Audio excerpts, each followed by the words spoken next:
Welcome to the CX Central podcast and video cast. My name is Justin Tippett, and this time I'm joined by Peter Monk, Country Manager of Australia, New Zealand for Concentric. We'll speak English. How are you, Peter? I'm good, thanks, Justin. Yeah, no, excellent. Pleased that we're both getting out of lockdown at last and able to get into the fresh air. Oh, isn't it bloody wonderful, mate? It's been a huge year, obviously, for the world in terms of COVID and obviously Australia. And that goes right into the contact centre industry, because if there's ever been some disruption to our industry, it's certainly been this year. How have you and how has Concentric gone through the whole thing? Yeah, no, it's been as you say, it's been a year like no others. There's been some highlights, and there's definitely been some lowlights, and it's really across. I'll actually maybe answer the question first of all by looking at some of what's happened to some of our customer base. Then I'll maybe look at some of the staff aspects and sort of come back to Concentrics in that sort of order. So, our clients, we've got clients in all sorts of sectors. We've got them in the travel and transport industry and hospitality, which has clearly had huge impacts negative on them, and we've sort of had to work with our clients through that huge downturn in that industry, which will hopefully start to recover next year. We've had other clients and other industries that have actually, I say unfortunately, but by nature of the COVID situation have been busier than ever, and we've sort of had to staff up to support them. So a range of impact on the clients in our portfolio, and sort of balanced each other out. That's the advantage of having a big range of clients and a big range of portfolio that we've managed to move resources from clients that don't need them to ones that can, and sort of worked our way through that. Which sort of leads me onto the staff aspect. I mean, as all people living in Australia and New Zealand, we employ several thousand people across the region. We've been really lucky with our clients. About half our clients let us move to work at home environments. So in those instances, we've moved people to home. Our IT department just did an amazing job of carrying PCs here, there, and everywhere, setting up dongles, testing internet connections, and that's allowed the other half or so of our staff who are working in essential industries that had to stay in the centres to at least space out, and we sort of put in place COVID work safe environments. And touch wood, we were very, very lucky that throughout the last 8 months we've not had a single COVID case, touch wood, as I say, onshore. And so that's really, from a staff point of view, worked very, very well. We've done some surveying throughout the period just to make sure staff felt comfortable with the arrangements, and we've actually had a really positive response to that. So if I sort of put those two together, from a business point of view, we certainly, a lot of our shared services have been absolutely stretched over the year trying to support the business.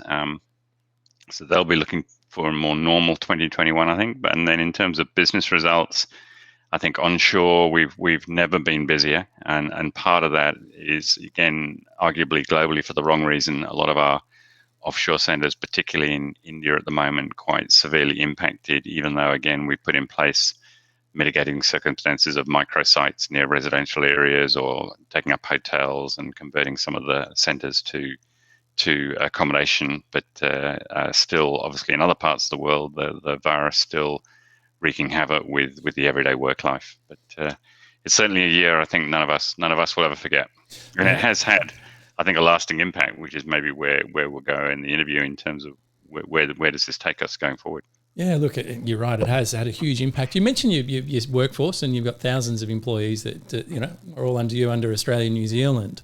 And interesting, I guess the challenge that you've explained then is you had to get client permission. I think a lot of people have really struggled because it's their own contact centre going, oh God, we've got to get to work from home. But you've got that added complexity where you've sort of got to get permission from your clients. I assume that's based around, sensitive information or whatever the stuff is that they're dealing on the phone call itself.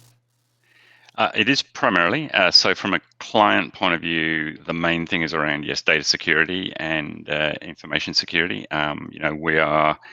We are very lucky as a major global organization. We leverage our global IP on that. So we've got hundreds of people in that sort of data security area. So in fact, if you go on to our website, you'll see we've got a whole raft of software we've got on our work at home solution in terms of use of the video cameras on the desktops to make sure that the area is secure.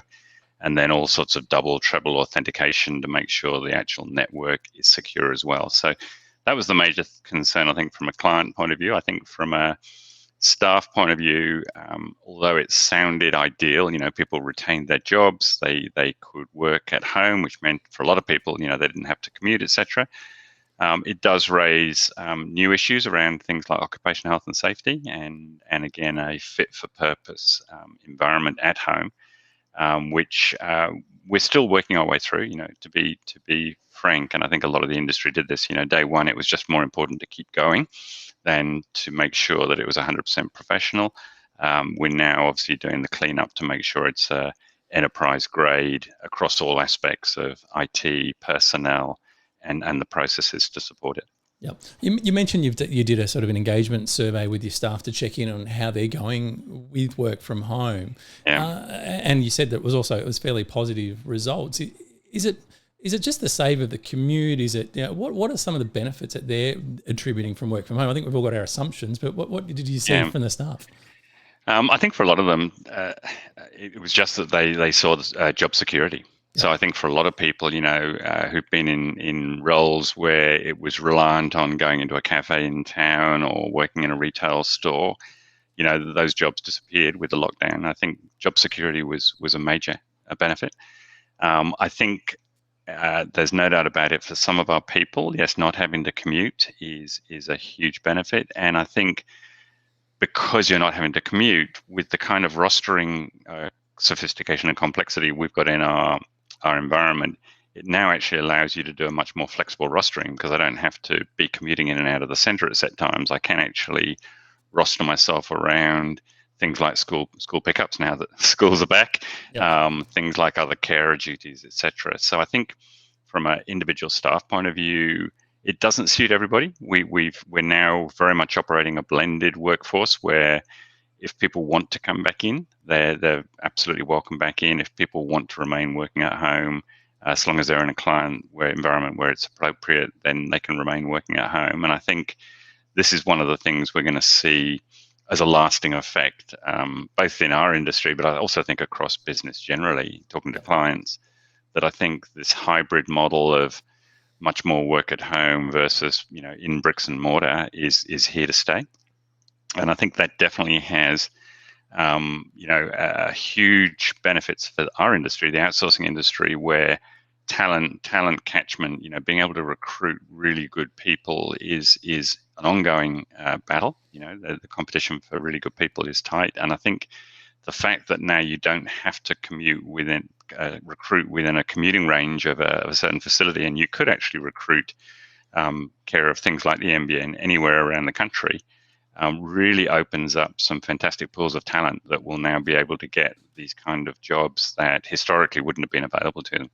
Yeah, absolutely. Do you think that for a lot of the staff, I know when you normally do staff engagement survey and say, what's the one thing you love about working in a contact center? It's typically the people, right? It's my teammates, they like being around people. I love that you're giving your guys the option to work from home or to go in the centre. For the ones that are choosing to go in the centre, is it primarily because of that? They just like being around sort of people, or is it to get away from the house, or what are they telling you? I think it is a mixture of reasons. I think a lot of them, because I think their home environment just isn't suitable for a permanent work environment. They might be in a share house. They might not be able to have a dedicated, secure space to work from. So I think there's an element of, my home environment's just not suitable.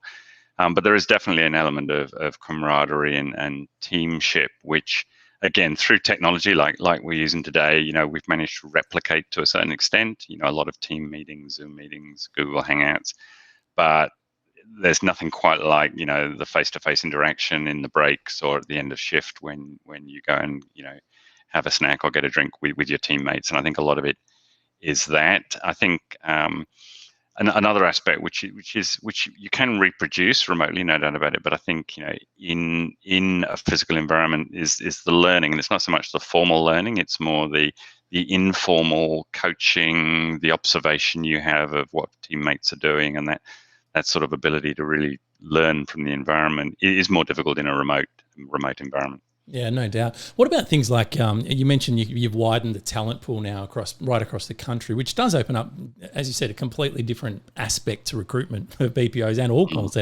contact centres. But one of the things I see the challenges maybe is around induction. Normally you'd have everyone in the room and it's nice and easy to train, 10, 15, 30 people, whatever it is you're doing. Do you think that that's going to adapt well to the online environment, or is that something where you go, oh, wow, if we can, we'd still love to bring people in for induction? Certainly what we're doing at the moment, and as the talent catchment gets more remote, this gets more difficult, is we are trying to, again, bring people in at least once to one of our centres, preferably in the very early days. You give them, a standard locked down equipment to work with, which they take home with them. Give them, at least the face-to-face interaction with their team lead, with their ops manager, with their HR partner, so that they've got a core of people that they've met, and as I say, there's a physical interaction in that early stage, and then you can do the process and technical training remotely. I think as we get more remote, I think just we'll need to get better with the use of technology, and potentially even flipping the model and saying, no, some of our people might have to go on more of an outreach program, and you might have people actually responsible for a wider geography where they've got, once a year or whatever to pop in and have a face-to-face session with our advisors. Yeah. Yeah. You mentioned around coming in to get some equipment without making other people jealous. Like what do you supply to you guys that do work from home? Do they get, headset, computer, laptops, whatever, or do they have to provide that stuff themselves? How does it work? We have had some programs where it's been BYOD, bring your own device, and we did that this year just because the demand on us was so huge and the supply chain around equipment was so fractured, with a lot of the equipment coming from China. It was the only way we could physically get things going. But our preferred model is absolutely Concentrics provide equipment, and part of the reason for that is it allows us to ensure that it is an absolutely locked down platform that the advisors are using. It means we've got guaranteed security, and the old adage of there are two sort of companies: those that know they've been hacked and those that don't know they've been hacked. It's potentially a sort of enterprise threatening event in an outsourcing industry, and we are absolutely determined to be as tight as we can be to make sure that we're not opening up any windows for exposure.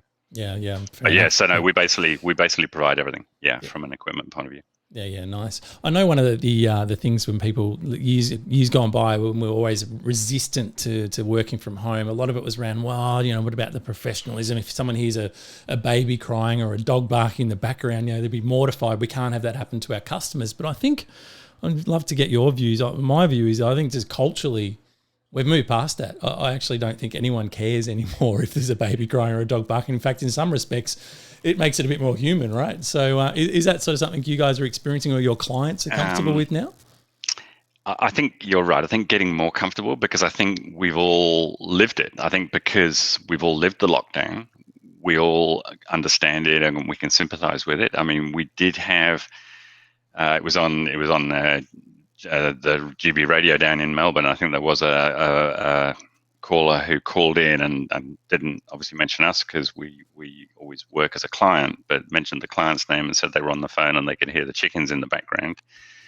And the commentary, luckily, as you say, was actually taken in the right vein, which was, he said, I said to the advisor, do you think you should feed your chickens because they're making a lot of noise?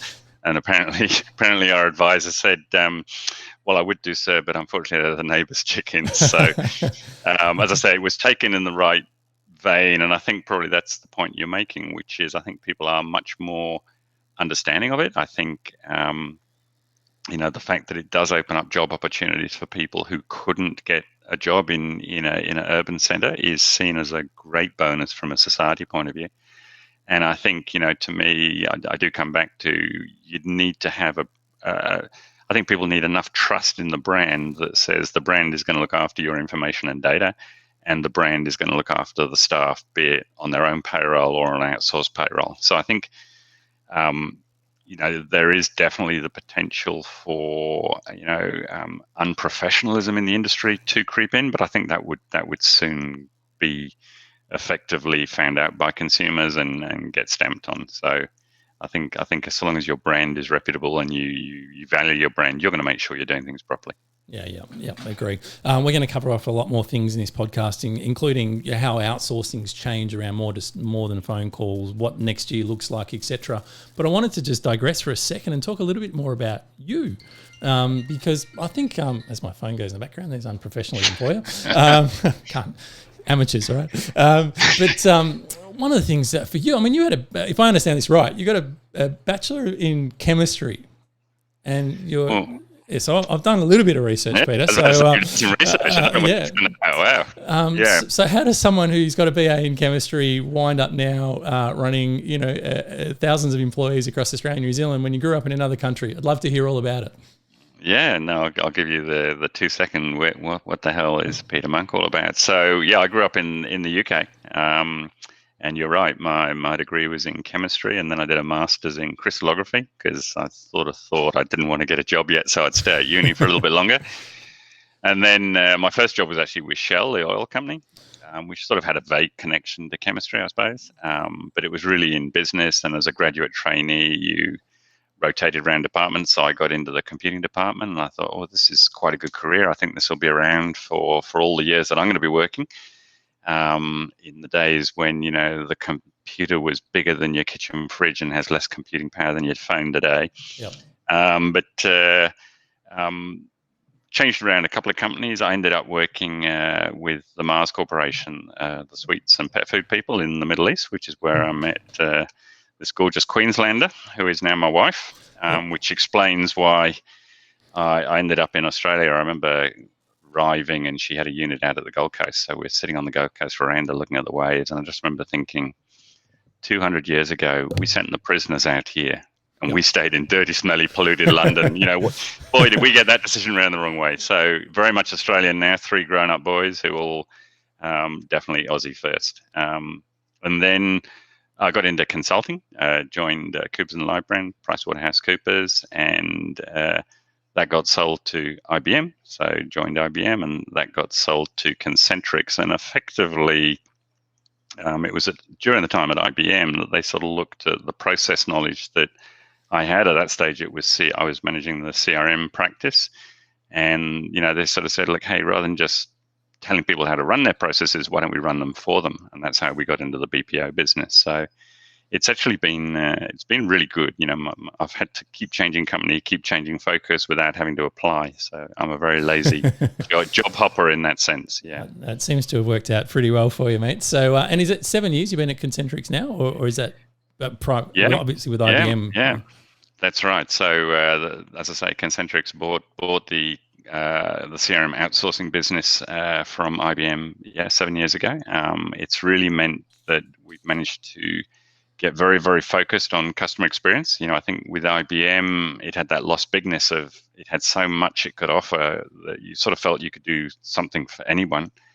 With us, it's very clearly customer experience, and it's very clearly that we want to infuse digital transformation into solutions. So it's not saying we can't just do the straight outsourcing, but the real value I think we bring to the party and the industry generally is, we've made these huge investments in digital capabilities. And so, by coming to an outsourcer, you can just leverage those capabilities rather than having to buy them. So, you've got the omni-channel telephony platforms already installed in the clouds. You've got social media monitoring skills. You've got messaging and chat skills that you can, as I say, leverage and buy. It's very much the sort of, in a way, it's what the likes of, and many of our clients are in these industries, in the gig economy industries of sort of Airbnb and Uber and TripAdvisor, et cetera, which says, I'm going to bring my expertise to the party so that you don't have to replicate it. Yep, I'm glad you touched on that because it's so true. I mean, outsourcing, I think a lot of people have got that perception that it is, it's your call centers and it might be inbound customer service or maybe some outbound telemarketing, and never thought much beyond that. But clearly now, as you said, it is that whole entire customer journey now, and you're crossing across all the channels and importantly, making all the channels talk to each other as well. Absolutely. I mean, it's quite funny being in the industry, and I'm sure you're the same, Justin. And I'm assuming a lot of people on this call will be the same. There's nothing more infuriating than you try and call someone and they ask maybe for your credit card number or some kind of identifying information, and the moment you get through, the first thing you're asked for is your identification again. It's like, yep. Oh boy, we got some. So to me, that's awesome, because that's a prospect that I want to go and talk to, because yeah, there are much smarter, better ways of doing it these days, and certainly with some of the technologies coming in, they're still. What would I say? The technology vendor speak will always be a little bit ahead of good adoption. But I think one of the things we are seeing clients already talking about, a lot of people are well into their digital transformation journeys. A lot of people, we're still talking and planning about doing stuff, but I think virtually every client is now looking at what's happened this year and going, you know what, we need to accelerate this. I need to turn a lot more of this into reality, because, I was too dependent on the people. I need to make sure my client base, my customer base, can do more self-serve, that there is more digital capability, so that if I do get disruptions like this where my centers get taken out, the business can still run. So I think we will see even more focus or acceleration on digital implementations coming into 21. Yep. You mentioned around digital, and I'm glad you said that, around automations in particular, because it's almost, against what you're trying to do, because typically call center outsourcing is based on a per call sort of a model, right? You charge per transaction, per minute, or whatever it might be. And yet a lot of stuff now is moving to self-service, where they may actually not talk to a live agent. You can help businesses with automations, etc. How does that sort of hurt on the bottom line for your business, though? Because it seems like a bit self-sacrificing. It is, and I mean, I think at Concentric we do run a bit of a contrarian business model on this. So the mantra we would run right through our account manager, our operations managers, and all our advisors on the floor is, if you're doing an activity and you're saying there's no value in this for us as an enterprise, there's no value in this for the customer on the end of the transaction, how do we eliminate it? How do we automate it? How do we just get that out of the system? Because that is consuming cost and time, but is adding no value. And so virtually all of our programs have that as an underlying mantra that says, how do I get these valueless transactions out of the system? You're right, it absolutely cannibalizes our business, but I would take the attitude twofold. One is, it's the right thing to do. You've got to do the right thing by your customers. And secondly, if we don't do it, frankly, someone is going to come along and do it to us. So we absolutely do it. What have we found doing this? And as you mentioned, we've been running as Concentrics now for several years.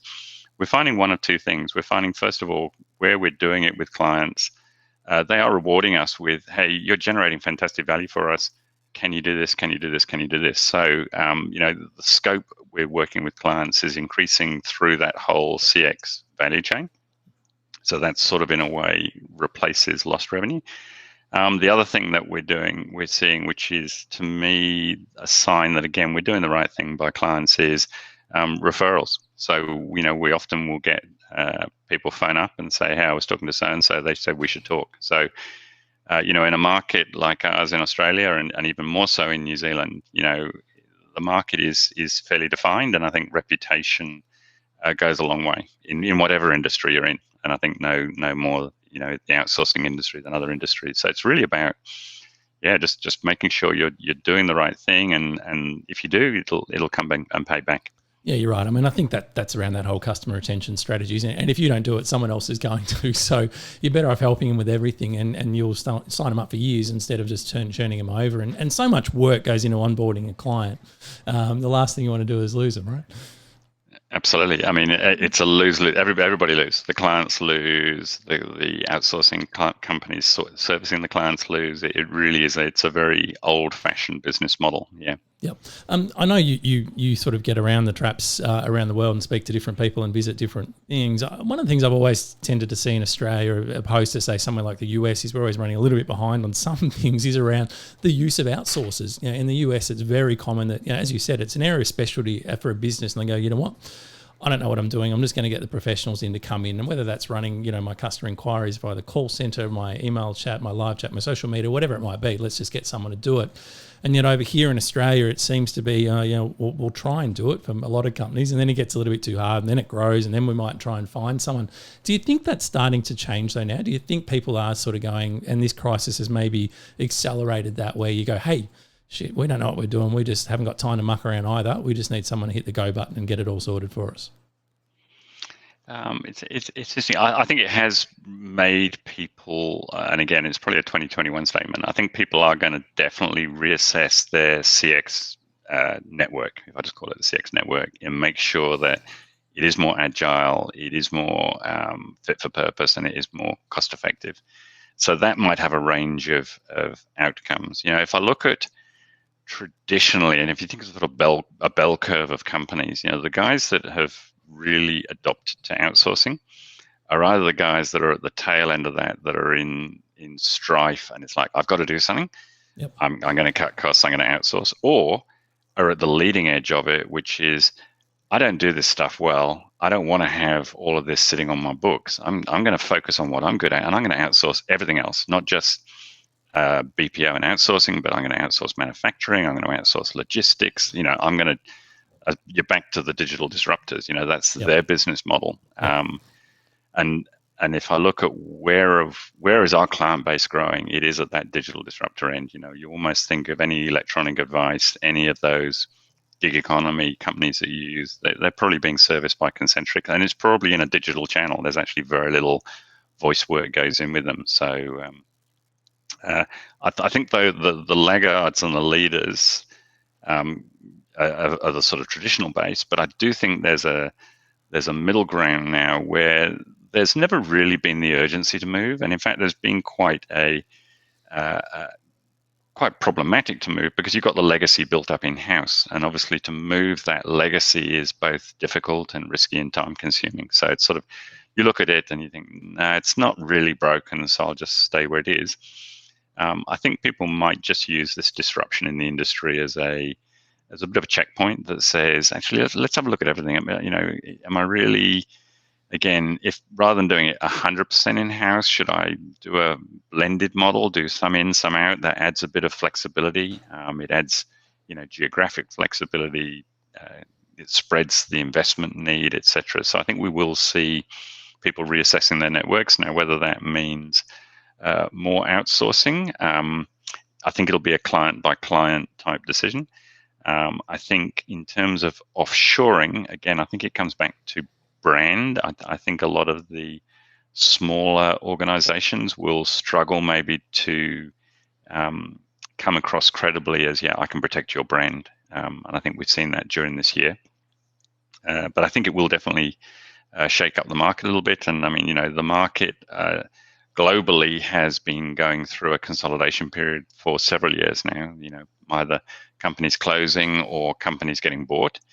And I think we'll continue to see that. I think one of the trends that we're seeing is, you either have to get big, and that way you can really capitalize on the IP and the assets you've got, or you need to get really niche and specialized and do it better than anyone can do it. And I think those middle of the road companies, as I say, will continue to see consolidation happening in the industry. Yeah. There's certainly been no shortage of mergers and acquisitions in the last couple of years, and I'm sure there'll be plenty more to come. So one of the things you just touched on then was around, sort of on cost. And obviously I run a business where I help people find outsourcers that are good for them, but I think we sort of need to bust the perception a little bit that everyone sort of goes, oh, well, if it's going to be more expensive if I go to an outsourcer, because, if I could just pay the people myself and they'll put their markup on it, and that real sort of simplistic look at it. But the reality is when you outsource it, when you outsource functions to an outsourcer, there's a whole bunch of speciality, and typically you can drive costs out because you can help them with automation and all the other stuff, and because you're experts at what you do, you're more efficient. So